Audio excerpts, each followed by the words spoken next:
El 18 de enero del 2020, en un balneario de Villa Gesell, Fernando Báez Sosa fue asesinado a la salida de un boliche bailable por la madrugada.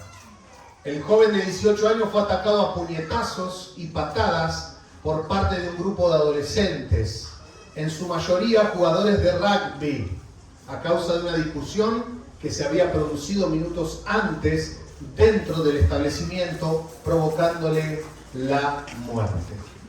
El caso generó una conmoción nacional y pocas horas después de lo sucedido se hizo muy famoso lo que fue la golpiza que le darían.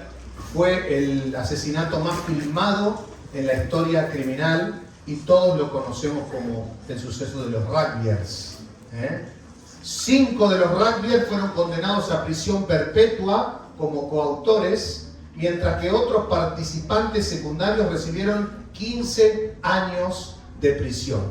La justicia determinó como homicidio doloso doblemente agravado por alevosía y por el concurso premeditado de 2 o más personas. Y se probó que hubo un plan conjunto y organizado por 2 o más personas para matar. El tribunal consideró que atacaron a traición, asegurando la indefensión de la víctima que se encontraba de espaldas o arrodillada. El homicidio doloso es la muerte intencional de una persona por otra. Es un homicidio cometido de una manera consciente y voluntaria. O sea que el autor actúa de su propia voluntad para tal suceso, de una manera deliberada a matar, o sabiendo que sus acciones pueden provocar ese resultado. Pero hay otros estilos de homicidio también, al que quiero explayarme, como por ejemplo el del cirujano plástico Aníbal Lotocki, que fue condenado en abril del año pasado a 8 años de prisión y 5 de inhabilitación para ejercer la medicina por las lesiones graves y fatales que les provocó a 4 de sus pacientes. Conocido como el cirujano de los famosos, fue procesado y condenado de homicidio culposo por la muerte de varios pacientes debido a mala praxis y negligencia médica. El tribunal lo encontró penalmente responsable por la muerte de Silvina Luna y lesiones que le provocó a otras famosas del ambiente mediático. El homicidio doloso, a diferencia de este, tiene una particularidad. Este homicidio que cometió este hombre, el médico, se llama homicidio culposo, también conocido como homicidio involuntario o negligente, y es un delito en el que se causa la muerte de una persona sin intención directa de hacerlo, pero por falta de cuidado, negligencia o imprudencia, a esos reglamentos fue que causa la muerte sin querer. Entonces tenemos las diferencias del doloso al culposo. Uno es con intención y el otro es un homicidio sin intención, pero que igualmente termina matando a una persona. Hoy nosotros entendemos todas estas diferencias que les acabo de explicar por jueces, fiscales, abogados, códigos penales. Pero en los tiempos bíblicos todo esto era muy distinto. No existía el derecho penal moderno, no había patrulleros, no había policías, no había investigación forense. Y cuando alguien se moría, la familia de la víctima tenía derecho a hacer justicia por mano propia. Existía dentro de la familia del que había muerto una figura conocida como el vengador de la sangre. O sea, que si vos matabas a un familiar mío, yo podía ir tranquilamente a desmembrarte. Tenía el derecho, como familiar, de vengar la sangre de esa persona. Pero al vengador no le interesaba cómo fue el hecho. Si a mí alguien me toca a mi esposa o a algún familiar y lo mata, me importa 3 cominos cómo fue. Si fue intencional, si no fue intencional, está muerto. Entonces, ¿qué hacía el familiar? Salía a matarlo literalmente. ¿Y qué pasa? Contra eso no había ley. ¿Por qué? Porque en ese momento regía el ojo por ojo y diente por diente. ¿Cuánto lo escucharon? Muchos quieren eso hoy también, ¿no? Se llama también la ley del talión. Y Dios le habló a Moisés sobre esto y le instruyó una serie de leyes ante actos de violencia para el pueblo de Israel en el desierto, porque veía que esta situación se descontrolaba, porque en cierta parte era injusto que muera también la persona que no intentó matar de verdad a una persona, sino que más bien fue un accidente. Entonces Dios intervino en eso y le dijo así: si hubiere muerte,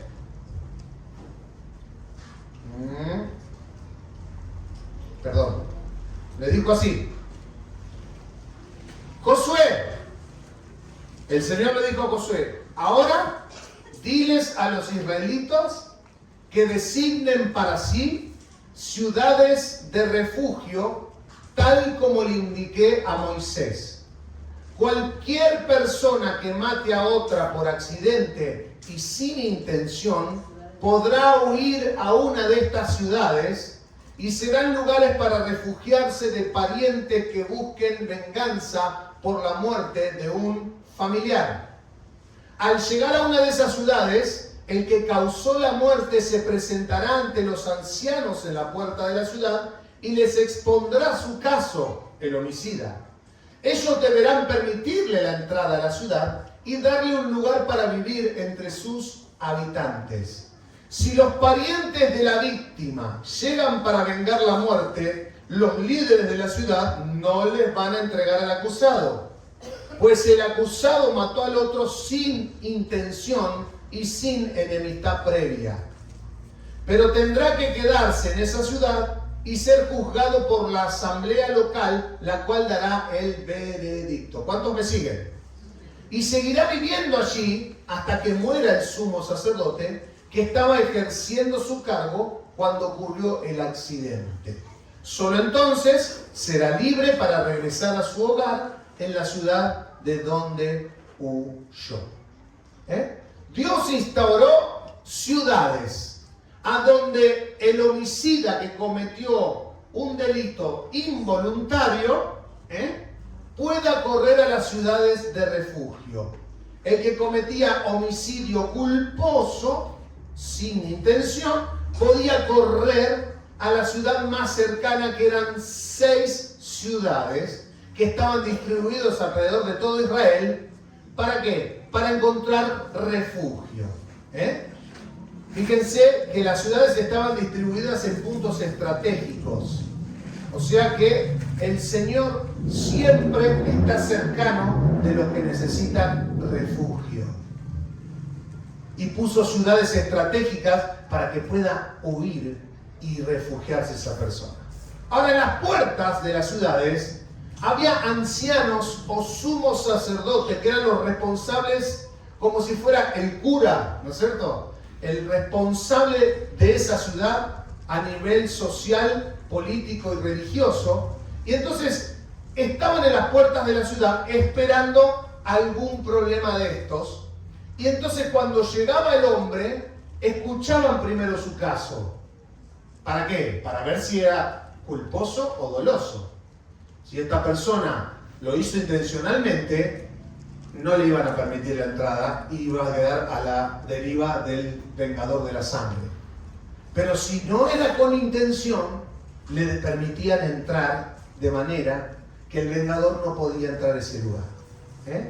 O sea que el refugio estaba conectado directamente con el que era el sumo sacerdote, una cobertura espiritual.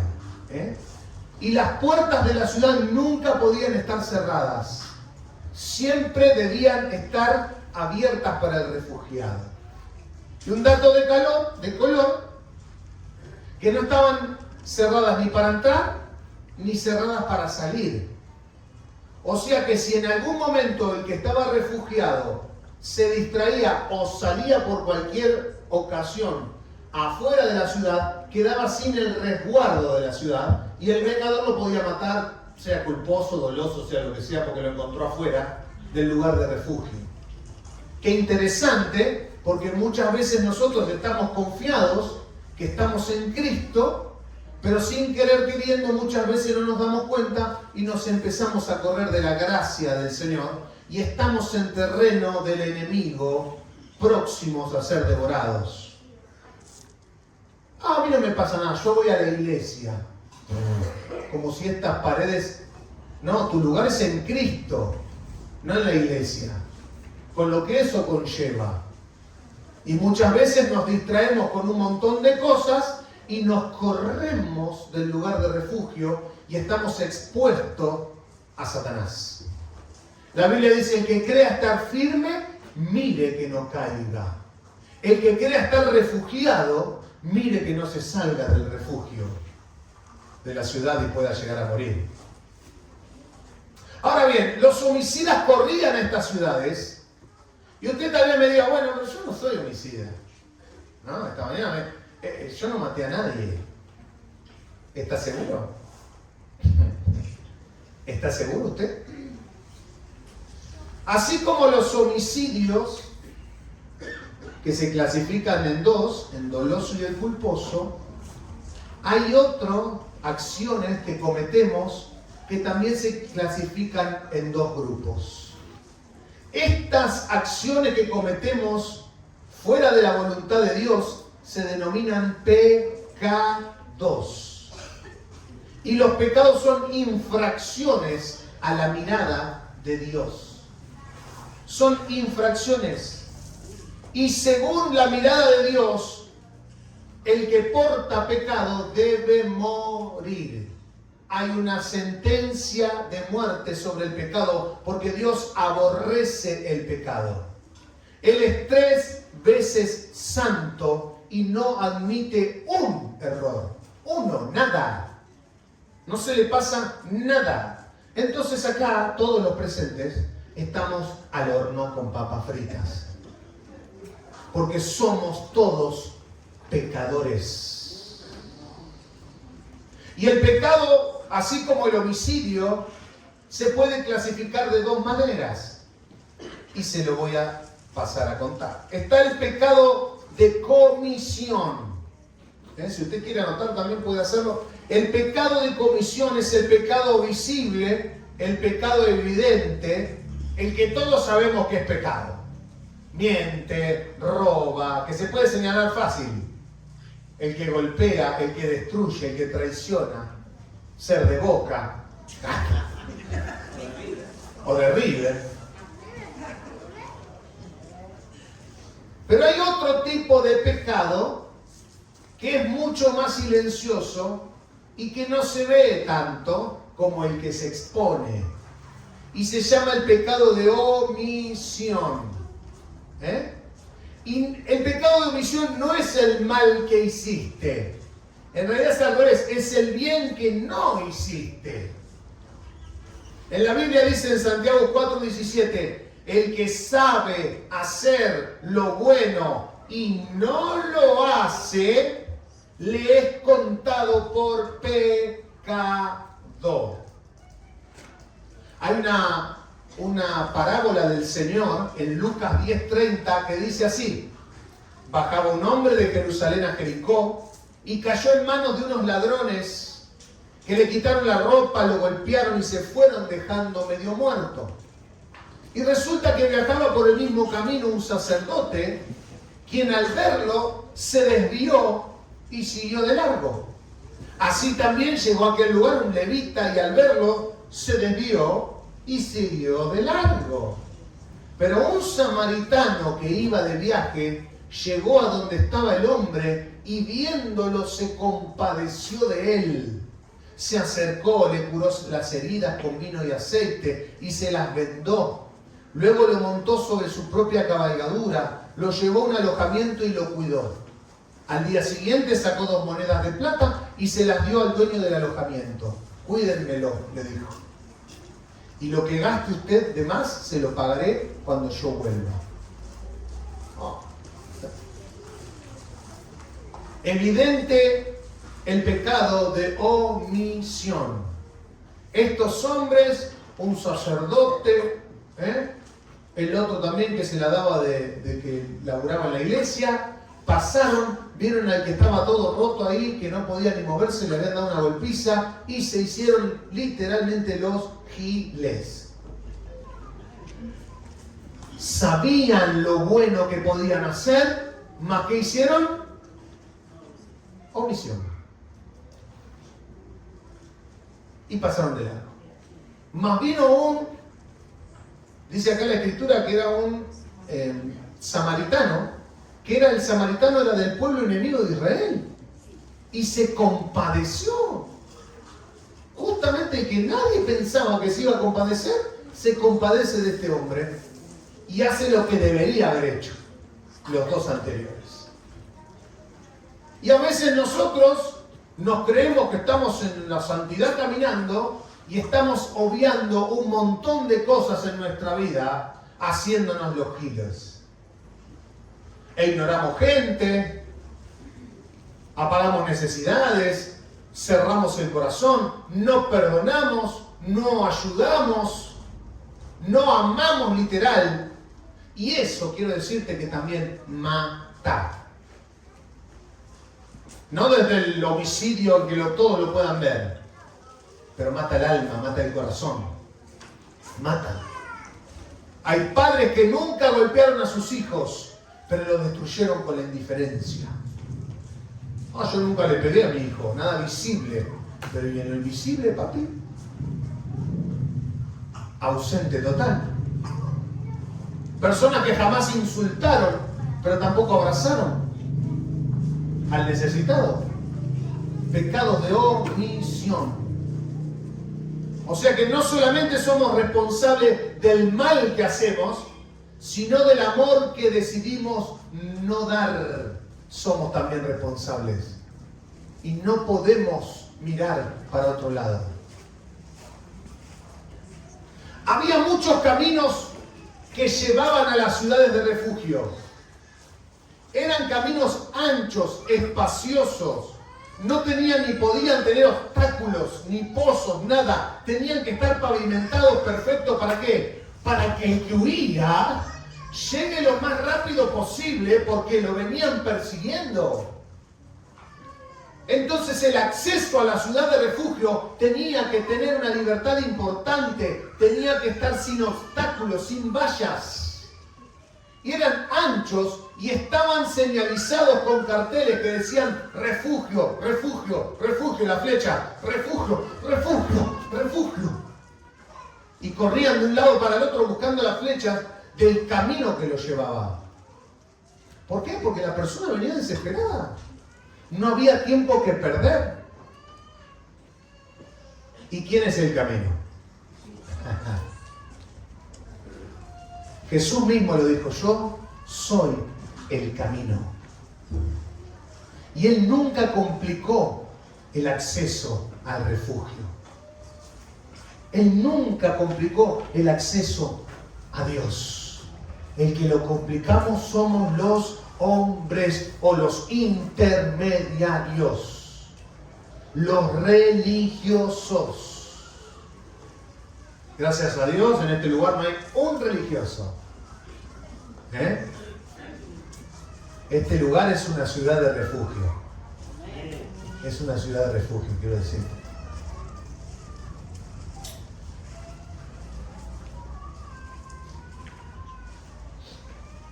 Cuando moría el sumo sacerdote, esto es muy interesante.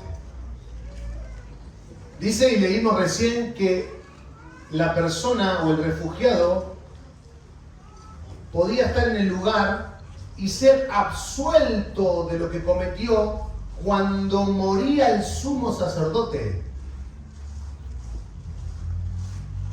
¿Por qué? Porque, a ver, el homicidio ya había sido cometido, el problema lo tenía, pero la sentencia seguía existiendo, y si llegaba a salir de la ciudad, había un familiar que lo iba a matar. Pero, esta persona podía salir de la ciudad si cuando el sumo sacerdote muriera. Y si el sumo sacerdote moría, se tomaba como expiación a todos los que él había refugiado. Y la muerte del sumo sacerdote pasaba a cubrir el homicidio que había cometido el que había sido refugiado. Ahora la Biblia es clara, dice, la paga del pecado es muerte.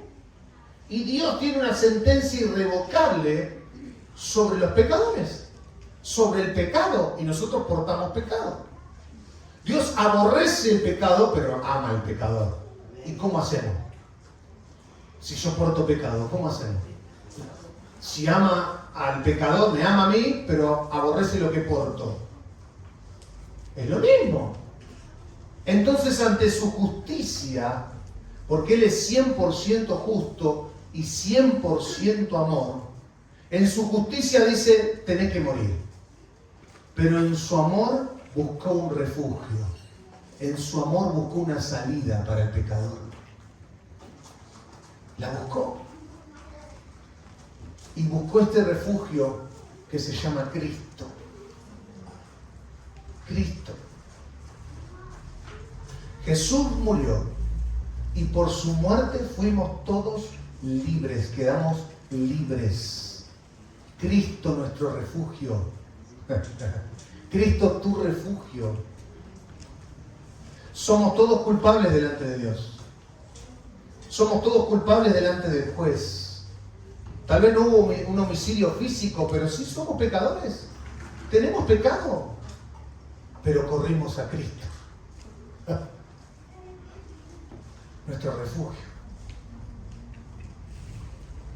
En el Salmos 46:1 dice, Dios es nuestro amparo y fortaleza, nuestro pronto auxilio en la tribulación. Salmo 91:2, diré yo a Jehová, esperanza mía, castillo mío, mi Dios, ¿en quién confiaré? Salmo 9:9, Jehová será refugio del pobre, refugio para el tiempo de la angustia. El Salmo 62:8, derramad delante de él vuestro corazón, Dios es nuestro refugio. Torre fuerte es el nombre de Jehová, a él correrá el justo y será levantado, dice Proverbios 18:10. Y tal vez esta mañana entraste corriendo del fracaso, corriendo de la tristeza, corriendo de la depresión, corriendo del pecado, corriendo de un maldito vicio o corriendo de vos mismo. Y puede que la sociedad también te discrimine, pero llegaste al mejor refugio, que se llama Jesús. Jesús. Y nosotros como Jesús, esta casa como Jesús, no vamos a cometer el error de señalarte para matarte. No va a ser así. Porque los de la casa saben que no hacemos diferencia entre rico y pobre, entre el tatuado y el que trae traje, entre el que cayó ayer y el que canta acá adelante. Porque todos somos eternos necesitados. Todos los que estamos acá.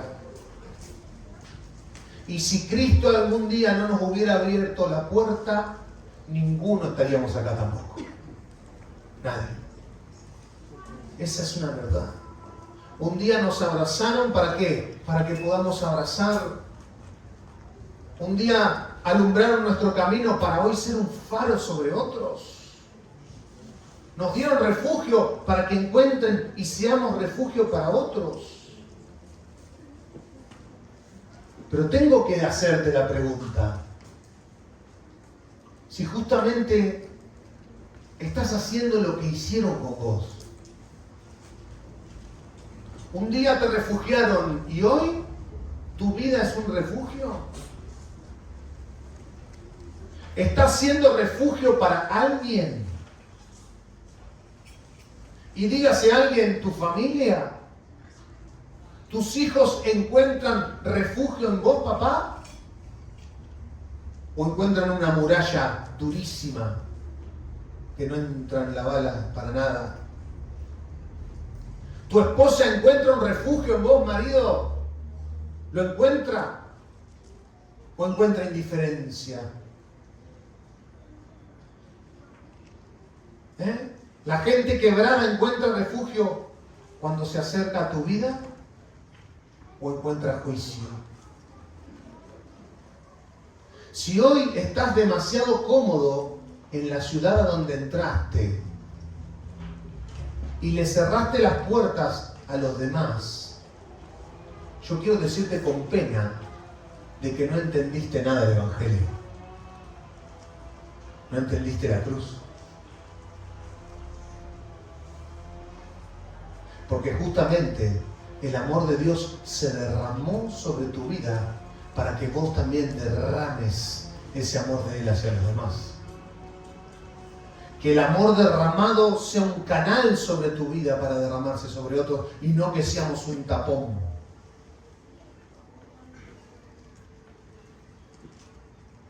Y como iglesia yo debo alertarte que está prohibido, tengo que poner un cartel, está prohibido olvidarse que fuiste refugiado. Prohibido olvidar. Porque si no nos terminamos convirtiendo como el vengador de la sangre. Los Avengers de la Sagrada Inmaculada Doctrina. Y lejos está esta casa, lejos esta comunidad de fe, de matar gente, de ser el vengador de nadie. Al contrario, acá vas a sanar, acá te vas a restaurar, acá te vamos a amar y Dios va a cumplir el propósito en tu vida. Fin. Fin. Fin.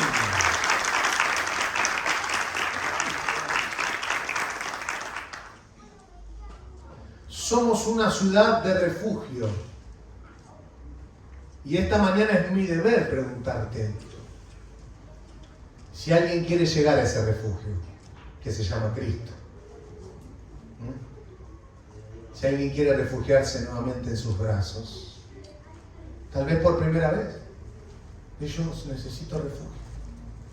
Estoy cansado de correr sin rumbo, correr de todos lados. Yo necesito refugio. Necesito ser salvado. Necesito ser salvada de una vez por todas. Y si ese es tu caso esta mañana, es un placer para mí llevarte a ese refugio que se llama Jesús. ¿Querés? Si querés, te voy a pedir que levantes tu mano ahí donde estás. Muy bien. Amén. Yo quiero.